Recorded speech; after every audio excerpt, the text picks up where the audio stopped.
ಧರ್ಮಸ್ಥಳ ಕೊಲೆ ಮತ್ತು ಅತ್ಯಾಚಾರ ಪ್ರಕರಣಗಳು ಸಖತ್ ಸದ್ದು ಮಾಡ್ತಾ ಇವೆ. ಸೋಷಿಯಲ್ ಮೀಡಿಯಾದಲ್ಲೂ ನ್ಯಾಯಕ್ಕಾಗಿ ಅಭಿಯಾನ ಆರಂಭವಾಗಿದೆ. ಈ ನಡುವೆ ಇದೇ ಪ್ರಥಮ ಬಾರಿಗೆ ಸರ್ಕಾರ ಮೌನ ಮುರಿದಿದ್ದು ಪೊಲೀಸರು ತನಿಖೆ ನಡೆಸ್ತಾ ಇದ್ದಾರೆ. ಎಸ್ಐಟಿ ರಚನೆ ಬಗ್ಗೆ ಪೊಲೀಸ್ ಇಲಾಖೆ ಚರ್ಚೆ ಮಾಡೋದಾಗಿ ಸಿಎಂ ಸಿದ್ದರಾಮಯ್ಯ ಪ್ರತಿಕ್ರಿಯೆ ನೀಡಿದ್ದಾರೆ. ಬೆಂಗಳೂರಿನಲ್ಲಿ ಮಾತನಾಡಿದ ಅವರು ಎಸ್ಐಟಿ ರಚನೆ ಬಗ್ಗೆ ಚರ್ಚಿಸೋದಾಗಿ ತಿಳಿಸಿದರು.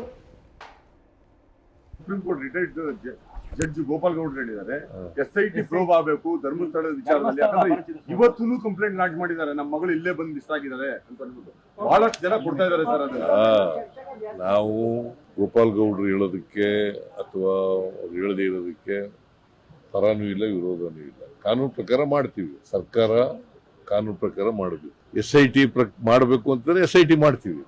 ಎಸ್ಐಟಿ ಮಾಡ್ತಾರೆ ಸರ್. ಪೊಲೀಸ್ ಡಿಪಾರ್ಟ್ಮೆಂಟ್ನವರು ವರದಿ ಆಧಾರದ ಮೇಲೆ ಈಗ ಅವನು ಏನ್ ಮಾಡಿದಾನೆ, 10 ವರ್ಷ ಅಬ್ಸ್ಕಾಂಡ್ ಆಗ್ಬಿಟ್ಟಿದ್ದ.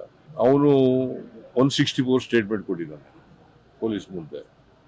ಆ 164 ಸ್ಟೇಟ್ಮೆಂಟ್ ನಲ್ಲಿ ಅವನು ಏನ್ ಹೇಳ್ಬೇಕು ಎಲ್ಲ ಹೇಳಿದಾನೆ. ನಾನೇ ಊತ ಹಾಕಿದ್ದೀನಿ ಅಂತ ಹೇಳಿದಾನೆ. ಆ ಎಣೆಗಳನ್ನ ತೋರಿಸ್ತೀನಿ, ಬೇಕಾದ್ರೆ ಊತ ಹಾಕಿರೋ ಜಾಗ ಕರ್ಕೊಂಡು ಹೋಗಿ ಮಾಡ್ತೀನಿ.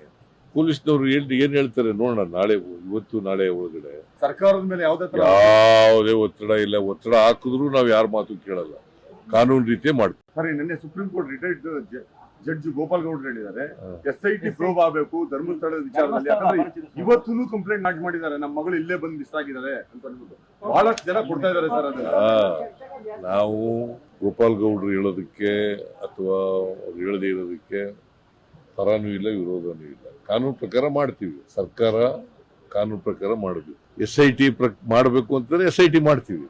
ಎಸ್ಐಟಿ ಮಾಡ್ತಾರೆ ಸರ್. ಪೊಲೀಸ್ ಡಿಪಾರ್ಟ್ಮೆಂಟ್ನವರು ವರದಿ ಆಧಾರದ ಮೇಲೆ ಈಗ ಅವನು ಏನ್ ಮಾಡಿದಾನೆ, 10 ವರ್ಷ ಅಬ್ಸ್ಕಾಂಡ್ ಆಗ್ಬಿಟ್ಟಿದ್ದ.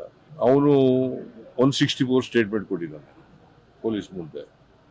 ಆ 164 ಸ್ಟೇಟ್ಮೆಂಟ್ ನಲ್ಲಿ ಅವನು ಏನ್ ಹೇಳ್ಬೇಕು ಎಲ್ಲ ಹೇಳಿದಾನೆ. ನಾನೇ ಊತ ಹಾಕಿದ್ದೀನಿ ಅಂತ ಹೇಳಿದಾನೆ.